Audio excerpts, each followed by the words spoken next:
उन्होंने 30 त्योहार बनाए। 365 दिन है ब्राह्मण की डायरी में। 365 के 365 में से 300 दिन कम से कम त्योहारों के। अगर 65 दिन छोड़, 65 दिन कैसे हैं? 65 दिन में वो अपने रेस्ट के लिए करता, नहीं तो उसको रेस्ट नहीं मिलती। फिर वो कहता है अभी तो जो क्या बोलते हैं उधर उसका नक्षत्र, बुरा नक्षत्र चल रहा है। हाँ, वीटर चल रहा है, राजस्थानी में वीटर बोलते हैं उधर के लोग। ठीक है, वो अपनी रेस्ट के लिए, छुट्टी के लिए करता, बाकी चालू चल।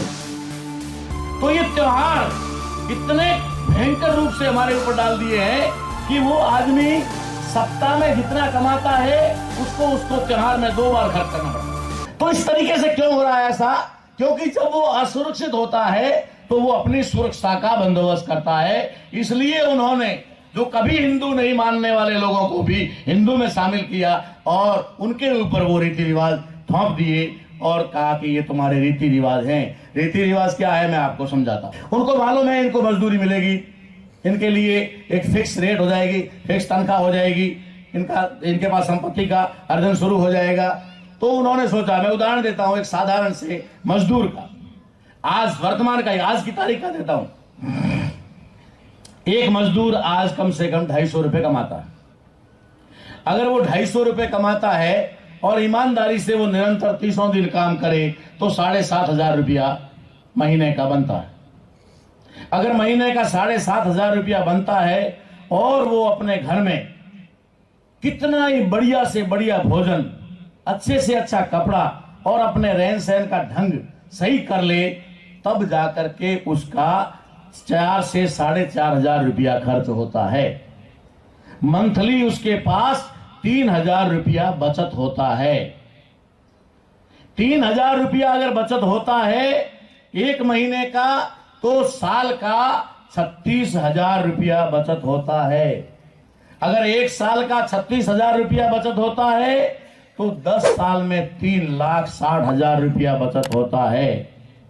अगर वो मजदूर शादी करने के बाद अपने घर में बच्चे को जन्म देने से पहले ये सिस्टम बनाए कि मुझे 3,000 रुपया बचत करना है, बाकी मुझे खाने पीने पे खर्च कर देना है, तो वो 10 साल में जब उसका बच्चा 10वीं पास करेगा या 12वीं पास करेगा, उस समय वो उसके 3-3.5 लाख रुपए और मैं ब्याज 5 लाख रुपए जमा कर लेगा।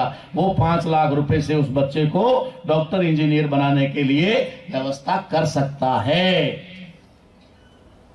अगर मान लीजिए किसी व्यक्ति का इसमें इंटरेस्ट नहीं है तो वो 10 साल बाद उस पैसे से खेती के लिए बढ़िया जमीन खरीदने लायक बन सकता है। अगर इसमें भी उसका इंटरेस्ट नहीं तो वो 3 लाख 3.5 लाख रुपया बचत करके वो किसी वाहन खरीद करके उसका मालिक बन सकता है, वो आगे प्रगति कर सकता है। ऐसा उन लोगों ने उस समय सोचा जब हमारे पास संपत्ति रखने का अधिकार आया नहीं था, आने वाला था। इनको संपत्ति रखने का अधिकार मिलेगा, उस समय उन्होंने ये सिस्टम बनाया। ज्यादा लंबे समय की बात नहीं है। उन्होंने क्या सिस्टम बनाया और अभी भी वो सिस्टम चालू, अभी भी नए नए बन रहे। उन्होंने 30 त्योहार बनाए। 365 दिन है ब्राह्मण की डायरी में। 365 के 365 में से 300 दिन कम से कम त्योहारों के। अगर 65 दिन छोड़, 65 दिन कैसे हैं? 65 दिन में वो अपने रेस्ट के लिए करता, नहीं तो उसको रेस्ट नहीं मिलती। फिर वो कहता है अभी तो क्या बोलते हैं उधर उसका नक्षत्र, बुरा नक्षत्र चल रहा है। हाँ, वीटर चल रहा है, राजस्थानी में वीटर बोलते हैं उधर के लोग। ठीक है, वो अपनी रेस्ट के लिए, छुट्टी के लिए करता, बाकी चालू चल। तो ये त्योहार इतने भयंकर रूप से हमारे ऊपर डाल दिए हैं कि वो आदमी सप्ताह में जितना कमाता है उसको त्योहार में 2 बार खर्च करना पड़ता है। फालतू खर्च। उसका काम साधारण रोटी डेली की तरह काम चल सकता है, उसका आया फालतू खर्चे करने के बिना भी काम चल सकता है। मगर त्योहार होगा तो घर में मांग बढ़ेगी तो उसका जो बचत पैसा है वो सारा का सारा खर्च हो जाएगा। फिर वो सप्ताह भर में साफ हो जाएगा, सप्ताह भर बाद में फिर कमाएगा, फिर सप्ताह भर एक त्योहार आ जाएगा, फिर काम चलेगा। इस तरीके से उन्होंने हमारे धन को, हमारी जो कमाई को खर्च करवाने का कार्यक्रम बनाया। ये रीति रिवाज और 330 त्योहार की बात है। अब रीति रिवाजों में उनको क्या कहा? रीति रिवाजों में कहा जो बहन है जिसकी शादी हो गई है उसको मायरा भरना चाहिए। गुजरात के लोग जानते होंगे नरसिंह भाई का मायरा। कल एक झूठी कथा बनाई कि नरसिंह गरीब था तो उसकी बहन को मायरा करना था, तो उसने सच्चे दिल से कहा मैं मायरा करना चाहता हूं लेकिन मेरे पास पैसा नहीं है। तो कृष्ण भगवान गाड़े भर के लेकर आए माल के, लो भर ले। तो हमारे आदमी क्या मानसिकता बनती है? अरे बहन को देंगे तो ऊपर वाला देगा। आज भी ये सिस्टम बना हुआ है, बहन को देंगे तो तुम्हें मिलेगा, बहन को देंगे तो तुम्हें मिलेगा। वो फालतू। अब बहन के पास में पर्याप्त कपड़े हैं, पूरे कपड़े हैं, 2 4 5 जोड़ी जो चाहिए उसको वो है, लेकिन त्योहार आ गया, रीति रिवाज के अनुसार उसको देना पड़ेगा। यहां तक कि कई बार आप लोग देखते होंगे, फेस करते होंगे कि ब्राह्मण एक छोटा सा अफवाह छोड़ देता है और क्या बोलता है? भाइयों पर भार है, भाइयों पर कोई संकट आने वाला है, भाइयों पर कोई आफत पड़ने वाली है। अगर उस आफत से, संकट से बचना है तो बहनों को जाकर भाई को नारियल खिलाना चाहिए। बहन जाएगी, भाई को नारियल खिलाएगी, नारियल में मिश्री होगी, मिश्री और नारियल बहन जाकर भाई को खिलाएगी। तो पूछा भाई को क्या करना होगा? भाई को उसके 5 कपड़े करने हैं। बहन आ गई, भले ही 10 दिन पहले आकर गई है, उसका कपड़ा ले लिया या उसको जो देना दे दिया, लेकिन फिर आएगी क्योंकि भाई को बचाना है संकट से। वो भाई को संकट से बचाने के लिए आती है। भाई पहले से संकट में, जेब में 1 रुपया नहीं है, 5,000 के कपड़े कहां से लाने? वो संकट में नहीं था, संकट में पड़ गया, नहीं था, संकट में पड़ गया। मगर वो भय ऐसा है कि उसको उधारी आई, थोड़ा हाथ जोड़ के इधर उधर से भी ला करके उसको देना पड़ेगा। अबे बनिए का कपड़ा नहीं बिक रहा था, स्टोर हो गया था ज्यादा, वो ज्यादा स्टोर हो गया था, उसके रखने की जगह नहीं थी और पुराना हो गया था, इसलिए भाव में डगमगा रहा था। इसलिए उसने कहा ये निकालना है, तो फटाक से ब्राह्मणों को कहा जल्दी कर, ये मैसेज दे फटाफट। उसने मैसेज दिया, आप दुकान पर गए, उसका माल बिक गया। आप संकट में नहीं थे, संकट में पड़ गए, कर्जा हो गया, संकट में पड़ गए ना। ये इस तरीके से वो अफवाह फैलकर, अभी 102 साल पहले की बात है, और ब्राह्मण ने उधर अफवाह फैलाई। क्या अफवाह फैलाई? दामादों पर जमाई बोलते हैं दामादों पर भार है तो सासू को उसको नारियल खिलाना चाहिए। सासू जाएगी नारियल लेकर, फिर बोला क्या करना होगा? जमाई सासू के कपड़े लेगी। अरे सासू तो पहले से लेती थी, आज उल्टा कैसे हो गया? सासू दामाद को देती है, ये तो पहले से था, लेकिन उसने क्या किया? नारियल सासू जमाई को खिलाएगी, जमाई उसके कपड़े लेगी। मेरी सास भी मेरे घर में आ गई नारियल उठा करके। मैंने अपनी पत्नी से पूछा क्या मामला है? बोला नारियल लेके आइए। मैंने नारियल खाने में कोई बुराई नहीं है, मगर कपड़े देने में बुराई है, मैं नहीं दूंगा। नारियल खाने में लाया है तो खा लेंगे, कोई बात नहीं है, खाने की चीज है, मगर कपड़ा नहीं है, नहीं देना है। तो इस तरीके से ऐसे बहुत सारे, ये तो मैं समय के अभाव में छोटे एक उदाहरण दे रहा हूं आपको, आप खुद इसको फेस कर रहे होंगे। सिर्फ समझाने के लिए मैं कह रहा हूं कि उसके पीछे हमारे दुश्मन का मकसद क्या है। हमारे दुश्मन का मकसद है इनके पास 1 रुपया भी बचत नहीं होना चाहिए। अगर बचत हो गया तो ये अपने बच्चे को डॉक्टर, इंजीनियर, वकील बनाएगा। अगर बचत हो गया तो ये जमीन खरीदेगा, बचत हो गया तो ये कारखाना लगाएगा, बचत हो गया तो ये गाड़ी बंगला खरीदेगा। बचत नहीं होना चाहिए, इसलिए जितना कमाता है उतना का उतना खर्च हो जाना चाहिए। ये उसके लिए उसने सिस्टम बनाया। अगर वास्तव में ये जीने के लिए अनिवार्य होता तो 10 साल से मैं नहीं कर रहा हूं, मैं तो नहीं मरा। उल्टा बढ़िया अच्छा सुविधा में जीने लायक हो गया, क्योंकि वो फालतू खर्चा बच गया। फालतू खर्चा बच गया तो घर में और ज्यादा आराम हो गया, फैसिलिटी हो गई। और उनकी जो व्यवस्था है वो इस तरीके से आगे बढ़ती है। फिर क्या बोलता है? बेटी बड़ी हो गई है, शादी धूमधाम से करनी चाहिए। अब वो धूम और धाम में वो फिर धूम धड़ाका हो जाता है, वो कर्जे में डूब जाता है, वो जमीन बेचने पर मजबूर हो जाता है, क्योंकि दूसरे लोगों में थोड़ा मोच को ऐसे रखना पड़ता ना ऊपर। बेटी को खींचना, उसने कितना दिया था? 1 लाख का दिया था, मैं 1.25 लाख का दूंगा। कहां से देगा? जमीन बेच कर। अबे तो बेटे को भिखारी बनाकर बेटी को लखपति बना रहा है, कौन सा न्याय कर रहा है? क्या करके आ रहा है? बेटे को तो भिखारी बना रहा है और बेटी को करोड़पति बना, लखपति बना रहा है। क्या फायदा इससे? नहीं तो वो जमीन अगर बेटे के पास बचेगी तो वो बेटा जिंदगी भर बहन को थोड़ा थोड़ा देता रहेगा। ये इस तरीके से उन्होंने हमें गुलाम बनाने का प्लान प्रोग्राम बनाया। दहेज प्रथा वगैरह प्रथा कितनी भी प्रथाएं, ये सब हमारे सत्यानाश के लिए है।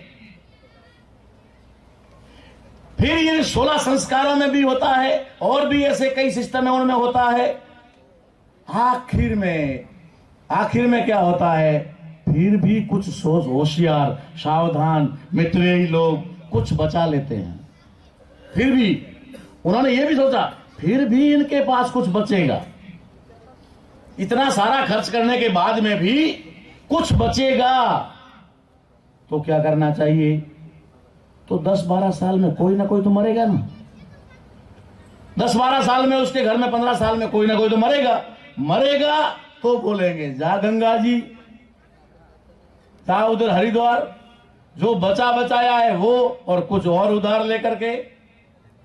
ये सिस्टम है उनका, ये रीति रिवाज नहीं है, ये हमारे बर्बादी के कारण है और उसके आबाद होने और उसकी आमदनी के साधन है। उसने अपनी आमदनी और हमारी बर्बादी का प्रोग्राम बनाया हुआ है।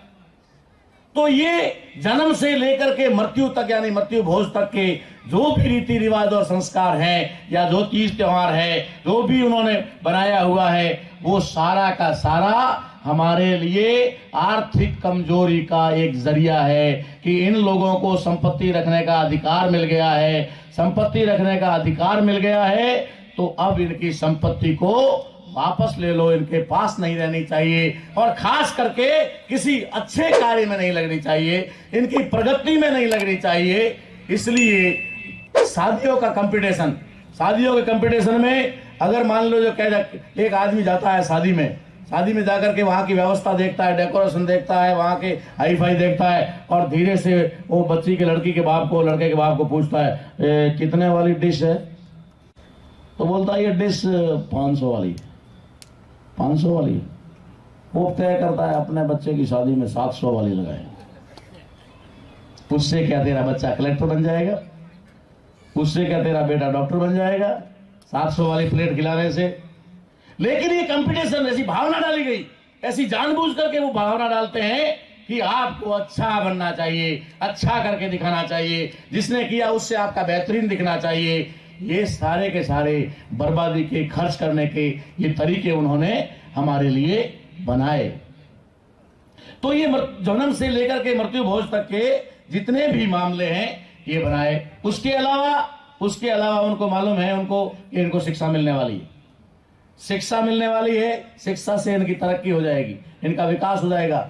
शिक्षा से इनकी बुद्धि काम करना शुरू हो जाएगी, विवेक बुद्धि का विकास हो जाएगा और विवेक बुद्धि का विकास हुआ तो ये प्रगति कर लेंगे, आगे बढ़ जाएंगे, धनवान हो जाएंगे, हमारी गुलामी से मुक्त हो जाएंगे। इसलिए उन्होंने क्या प्रोग्राम बनाया? मानसिक रूप से गुलाम बनाने का प्रोग्राम बनाया कि शिक्षा देनी तो होगी मगर ऐसी शिक्षा देनी होगी जो इन लोगों को हमारे नियंत्रण में रखे, हमारे नियंत्रण से बाहर नहीं जाने दे। ऐसी शिक्षा का उन्होंने व्यवस्था किया। ऐसी शिक्षा में क्या आता है? ऐसी शिक्षा में देवी देवताओं का आता है, भाग्य और भगवान का आता है, आत्मा और परमात्मा का आता है, ईश्वर और मूर्तिवाद का आता है, स्वर्ग और नरक का आता है। ये सब काहे के लिए है? ये शिक्षा में एक जहर का काम कर रहे हैं, एक पॉइजन का काम कर रहे हैं जो हमारे लोगों को मूर्छित होने की तरफ ले जाता है, मुर्दा बनाने का काम करता है। ये जो तमाम चीजें हैं ये क्या पैदा करती है? ये इतनी सारी चीजें जिनके अलग अलग नाम है, भगवान और भाग्य, स्वर्ग और नरक, आत्मा परमात्मा, ईश्वर, क्या क्या पता नहीं कितने नाम है, कई नाम गिनाए जा सकते हैं। ये सारे क्या हैं और किस लिए बनाए? एकमात्र इकलौती चीज के लिए बनाए, एक चीज के लिए बनाए। काय के लिए बनाए? आप लोगों के अंदर भय पैदा करने के लिए बनाए। ये भय के साधन है, आपके अंदर भय पैदा करेंगे और आपको मानसिक गुलाम बनाएंगे। इसलिए मुझे बहुत सारे लोग ये बात बताते रहते हैं कि साहब हमारे पढ़े लिखे जो लोग हैं ना वही ज्यादा मंदिरों में जाते हैं, जो पढ़े लिखे लोग हैं ना वही ब्राह्मणवाद को ज्यादा अपनाते हैं। अरे उन्होंने वो जहर शुरू से ही डाल दिया, पहली क्लास से ही डाल दिया। उसने जब उसको वर्णमाला सिखाई तो ग से गमला नहीं सिखाया, ग से गधा नहीं सिखाया, ग से गणपति सिखाया, ग से गजानंद सिखाया, ग से गणेश सिखाया। बच्चे के दिमाग में फिट हो गया। तो ये शिक्षा में ही उसने ऐसा डाल दिया कि हमारे लोग मानसिक गुलाम हो गए। मानसिक गुलाम होकर के उनके रीति रिवाजों में, उनके इन षड्यंत्रों में फंस गए और उसकी तरफ ही आगे काम करने लगे। ये सारा सिस्टम उन्होंने, शिक्षा हमको मिलेगी, शिक्षा से ये लोग आजाद हो सकते हैं, इसलिए इनको शिक्षा के साथ साथ ऐसा भी डोज दिया जाए कि जो ये हमारे नियंत्रण से बाहर नहीं निकले। आज सबसे ज्यादा अगर इन चीजों में कोई विश्वास करता है तो वो हमारे समाज का पढ़ा लिखा वर्ग।